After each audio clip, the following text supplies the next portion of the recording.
Hi, I'm Steve from ProXL. Today I'm going to talk about X505 Express. It's one of our new generation clear coats designed for efficiency, affordability and speed.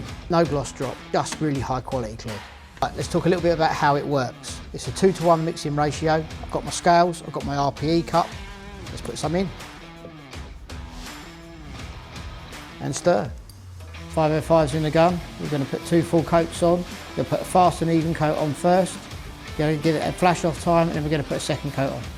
Okay, a simple way to check flash time is to use your glove, put it in something alongside like a sprout card or the tape. When you pull your finger away, if it strings like pizza between the two, it's ready for the next coat. I've now painted 2 coats of X505. I'm now going to show you the bake cycle. My panel temp is at 60 degrees. I'm now going to set my timer. This is my finished panel. It's had 5 minutes at 60-degree metal temperature, and as you can see, I've let it cool down and it's fully cured. So that's 505 in a nutshell, now available at your local stockist.